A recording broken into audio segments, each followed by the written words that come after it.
Hello team, welcome to another ATP Geopolitics video with myself, Jonathan MS Pierce. The Ukraine War Frontline update for the 20th of November 2023. If you don't know what the lines on my map mean, then please pause the video and check out the key. Otherwise, let's go to the map. Thank you to GAR who has updated the map again today. He's such a legend. Brilliant. And thanks also to Grimsoft for the Discord server shenanigans. What a good man. Right, here we have not a lot of change. In fact, no change to the northeastern access from Kupiansk to Svatova to Kreminna. Just to let you know that Deep State Map have not updated their map since 10 a.m. yesterday, my time. So there are no changes to Deep State. It's just Andrew Perpetua and Syriac maps. Anyway, let's go to Bakhmut really first. There are no changes in that northeastern sector access, and the ISW says very little, just repelled attacks along the lines as you would expect. Bakhmut is a little bit funky. As you can see, the Russians are making gains in that northern area over the railway line now, and in towards the or even in the northern extremes of the Klishchivka village itself. So that is a real worry. Grey zone will be all around here, and these trench lines, these dug-in fortifications, the Russians are getting closer and closer to them as each passing day goes. So it is a worry, Bakhmut, in my opinion, for the Ukrainians. Here we have, well, actually, let's go to the ISW. They say Russian mail blogger claimed that Russian forces significantly advanced from Yahidne and Bakivka in the direction of Bodanivka and Kromove, and that tactical engagements occurred north of Solidar. So this is a concentration here around Kromove and Bodanivka of the Russian forces and pushing the Ukrainians back consistently, but also north of Solidar. Given that Solidar is up here, there might be some activity around the Rozdilivka, Vasily area, Yakilivka area for the Russians there, but I haven't heard anything else other than that. And that's not to mention, of course, the pressure that the Ukrainians are under along the railway line and by Klishchivka. As this source says, we have... Oh no, this is actually coming further to the south. So Bakhmut is challenging. But we're going to move now to the south by Sumy, where we have seen the Ukrainians make some advances into the slag heaps here as a result of the mining that takes place in the area.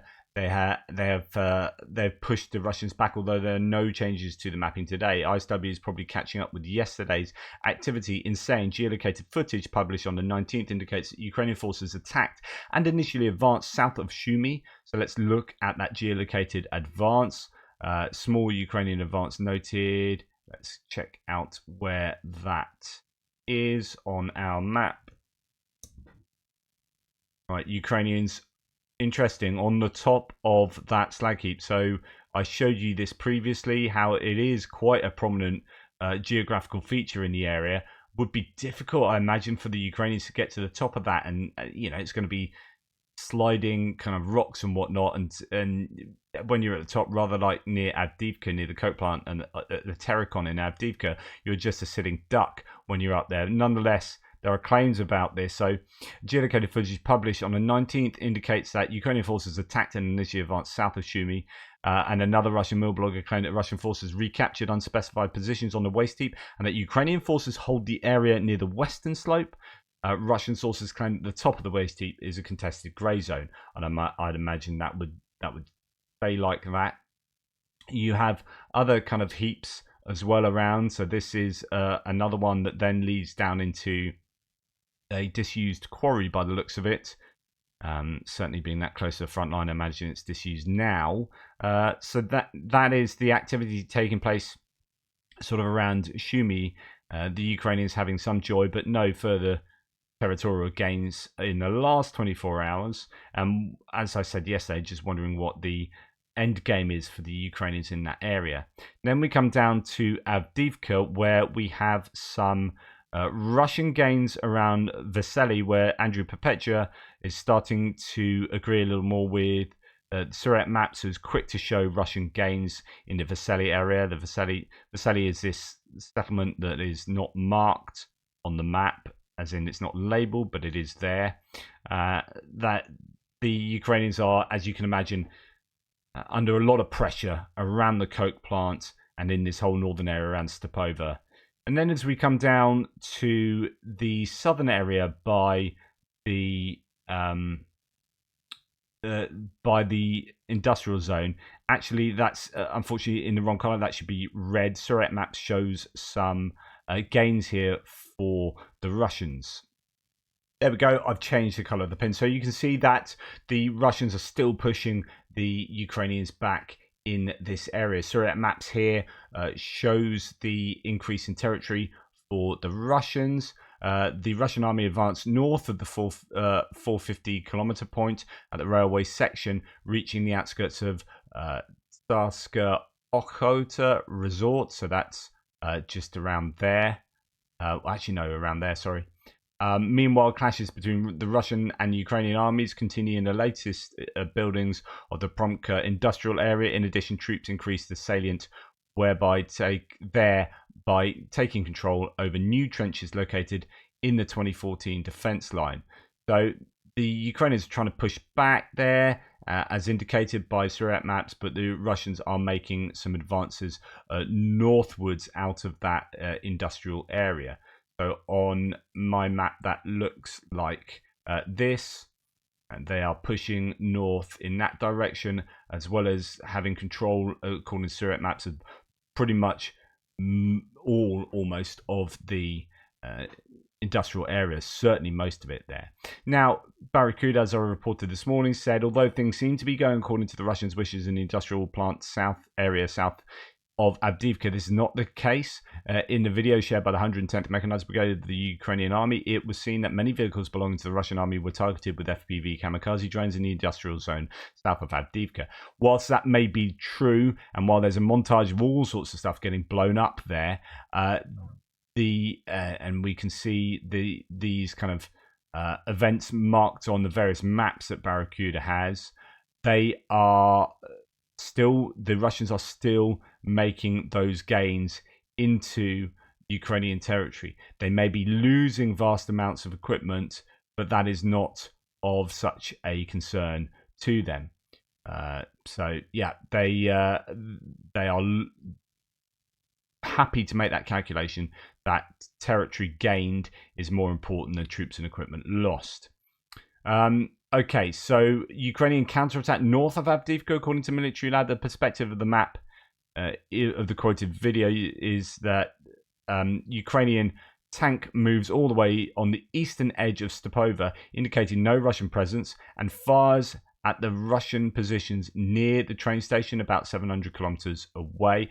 Now, let's put this on my map and just explain what's going on here.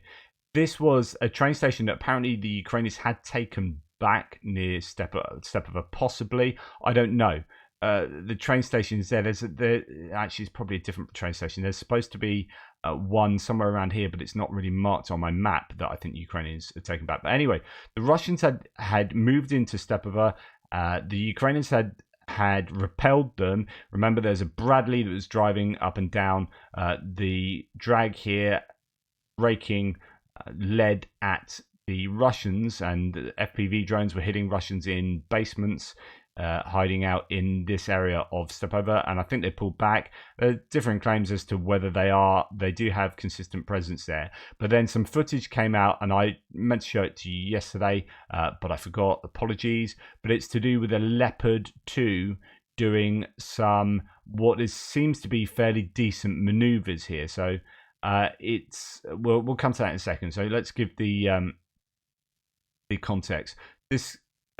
So this combined with a video dated by original source today at 9 a.m, so that's yesterday, of the Bradley attacking near the walls north of the chemical plant, suggests that the 47th Mechanized Brigade conducted a counterattack north of Avdiivka today and dislodged the Russian troops from their advanced positions across the railway, the black line roughly being the previous line of contact.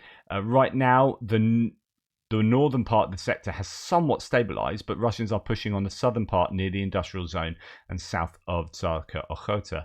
So the claim might be that the Russians are pushed back to the railway line, to the tree line on the western side of the railway line there. We have a tank being seen in this footage that I'll show you in just a second. And the video says, this is here, video of a Leopard 2 tank operating in Stepova. The tank crew does everything right, constantly moving back and forth and firing at Russian positions near the railway. Russians likely tried to hit back with an RPG but failed to hit the target. The Ukrainian crew then deploy smoke screens, and thanks to the good reverse speed of the Leopard tank, they move back without exposing the weak sides of the tank.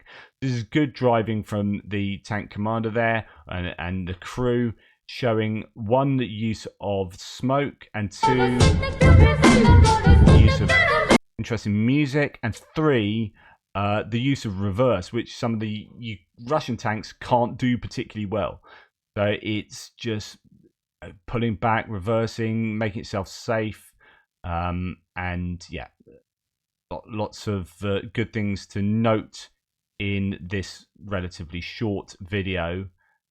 Coming out, cracking off a shot, then reversing back, and I presume that's artillery aiming for that tank, or maybe an RPG or something, and then it reverses further. I mean, the footage is not very good, and if I remember, this is a smoke screen that it lets up, so it sends up smoke, and then it is not so visible to those ATGM crews of the Russians or to artillery spotters and whatnot. So generally pretty good stuff there, but it also shows that the Stepova area is still fairly contested, and that the Russians are being pushed back at times by counterattacks by the Ukrainians using a variety of pieces of equipment. So we've seen Bradleys and Leopard 2s be utilized there. But I guess the bigger worry at the moment, I mean, it's chops and changes. At times you're thinking, right, the coke plant is going to be attacked, and the Russians are gaining there. And then you're thinking, oh, goodness, Versailles, loads of ground was taken in this general area over the last couple of days. And then another time it's like, oh my goodness, this whole area to the southeast of Avdiivka, this industrial zone, is being taken. Reporting from Ukraine did a video on this area around Severny, where the Russians have been having a much harder time in making gains there. The Ukrainians have taken out quite a lot of Russian equipment, especially with the use of mines in the area, so you can go and check that out. Right, we'll just go back to my sources for the last one here. Russians note the Ukrainian counterattacks in Avdiivka. Any Russian advance is achieved with considerable effort, in other words, losses. This is from Dmitry from War Translated, a Russian source, saying, judging by what is happening, the enemy, so the Ukrainians, managed to transfer part of its reserve to the threatened sections of the Avdiivka direction near Donetsk. Attempts at counterattack actions were recorded in almost all areas of the direction where the Russian armed forces had previously had success. The Sodomites are especially persistent on the southern face and near the waste heap. It is too early to talk about anything more, but even now it is clear that the Ukrainian armed forces have no obvious successes, and the tactics of action in small groups do not bring results. Our reconnaissance finds the enemy's advance, and the assault groups are covered with artillery and mortar fire. That's probably accurate there. Earlier, ours advanced towards the coke plant, overcoming another 100 meters in the face of enemy fire. Also, shock assault groups advanced from the right side of the Stepova village on the northern facade. We managed to knock out the enemy from 2 tree lines, and here the progress amounted to several hundreds of meters, but was achieved with considerable efforts. So that's particularly pertaining to this area, saying that the Russians are losing troops in trying to take what they do there.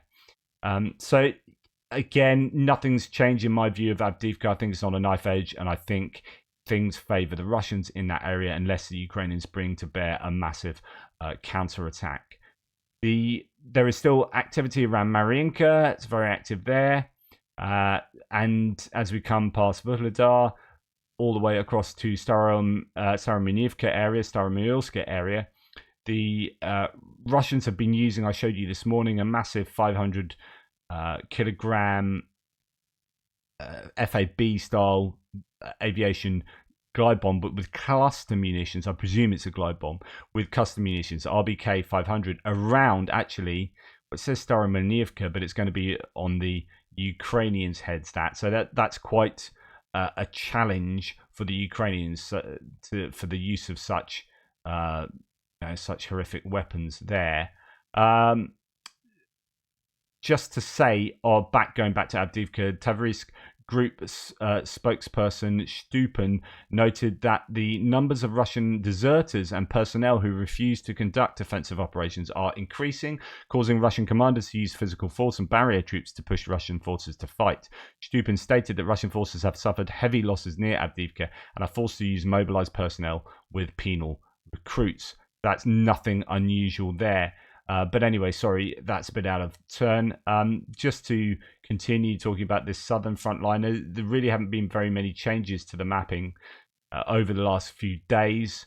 There around Novodonetsk, there's footage coming out of Russian vehicles getting taken out. So that is to the east of the Velika Novosilka salient around Novodonetsk there. So much footage coming out really along the whole front line. There's just an awful lot of imagery to show, predominantly stuff getting blown up. So yeah, that's that neck of the woods, and really the ISW doesn't say all that much about Robotyne, where Russian mill bloggers are claiming that Ukrainian forces have marginally advanced near Novoprokopivka. There's no changes to the map here, and that may or may not have happened. And then Russian mill bloggers claim that Russian forces recaptured a section of the N08 Orokhiv-Polohi-Bilmak highway during a counter-attack near Novofedorivka, although that's not been observed by the ISW. So that is, Novofedorivka is over here, and it's could well be this section that we saw. There was a game with Deep State Maps yesterday around here, but it's obviously the highway is a little bit north of there, so it could be here that is being talked about by Russian mill bloggers there. Anyway, as we come out of there, we go along to Kherson, Dnipro River. There is a small bit of improvement for the Ukrainians here, but JR does say no real changes here. This vertex was accidentally removed a few days ago. Okay. That's almost certainly me having done that. Apologies, but yeah, the worry that there is no great gain around here consistently, that it's been fairly static for a few days, is that the Russians are getting a handle on this. Now we know that Russians are finding it difficult here, that they are losing a lot of troops and equipment themselves, that the Ukrainians are doing a good job of degrading equipment behind the lines with first-person view drones, but also with potentially JDAMs, those guided glide bombs released from Ukrainian airframes, and also HIMARS and Gimlins and whatnot. So the Russians are finding it really hard, but the Ukrainians, I think, are also finding it hard to make significant improvements. Quote, Russia is trying to destroy the places in Krinky our Marines hold while we keep targeting their supplies. For example, the 501st Marine Battalion, which destroys several enemy trucks and ammunition. But this doesn't go without losses. Events are taking place now and will take place in the future, said spokesman for the Odessa Military Administration, Serhiy Bratchuk. Now, that is to say we are taking losses, so things are difficult. I don't know. It could be on a knife edge here too. Krinky update, which I read you this morning. This is from a Ukrainian source saying, I asked my comrade from the 36th about the state of prospects on the left bank of in winter, to which I received the answer, quote, I can't even imagine what will happen. This operation is so unlike anything else that it is difficult to predict anything. Russia releases KABs in packs. Yesterday, for example, each sortie was 2 KABs on the territory of our bridgehead, but our aviation is also very active here. Really very active. So that's interesting from a Ukrainian source to say their own air force is active in the Dnipro River area, which is justified as a claim by starting to see imagery of JDAMs being used potentially, which would mean that indeed the Ukrainian air force is active and that Russian air defense systems must have been somewhat degraded. Yesterday, says this source, I saw how the Russians threw 2 KABs at their own positions. It was a holiday. So they are hitting their own forces with some pretty sizable munitions there. The destruction of Russian equipment by various means on the bank is similar in number to the direction of Avdiivka during an active assault. This is a meat grinder for the equipment, tanks, grads, SAU. I will only say that if the bridgeheads are not increased, they will have to be abandoned. So while there is time before winter, we act every day. In other words, they need to they need to expand these bridgeheads, because otherwise the Russians can just release KAB 500 bombs into this very small area with impunity, and they will cause the end of the Ukrainian troops there. They need to expand, but in order to expand, they need the more equipment, like heavier equipment. I wouldn't say the heaviest equipment, like Abrams tanks and whatnot, but they need some equipment across there to help them force that bridgehead wider, both around Kazachi Lahiri here and towards Korsunka. But the same will be for the area around Pidstepny, to north of Pidstepny, around Pischanivka and Poima, as well as at the Antonivsky road bridge and railway bridge here. They just need to keep making those gains, and they don't seem to be making those gains, and that for me is a worry. Although it has to be said that the Russians are in a little bit of a panicking mode here. No report says, due to ongoing fighting on the left bank, the Russian occupational administration in Oleshki reportedly decided to pack its bags towards Veliki Kopani, a bit more to the south.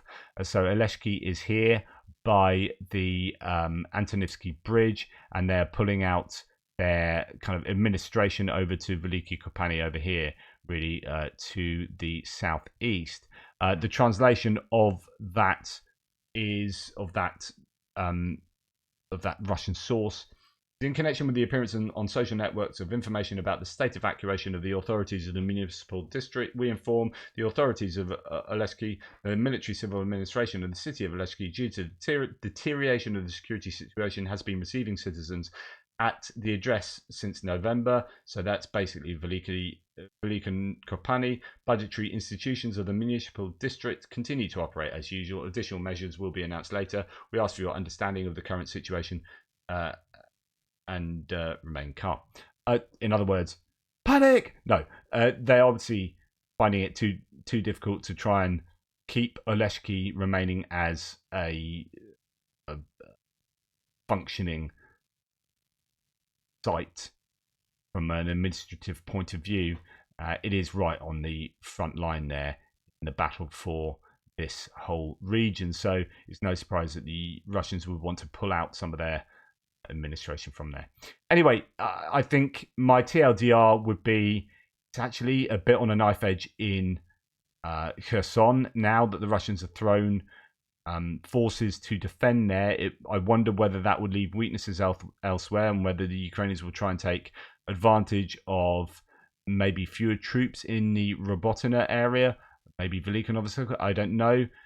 But the Ukrainians are certainly finding it hard in both Bakhmut and Avdiivka, although there are some gains between those two, as I said yesterday, although none in the last 24 hours. So I think this is definitely a stage of Russian momentum, and we'll have to see if the Ukrainians can stop that and how they might want to stop that.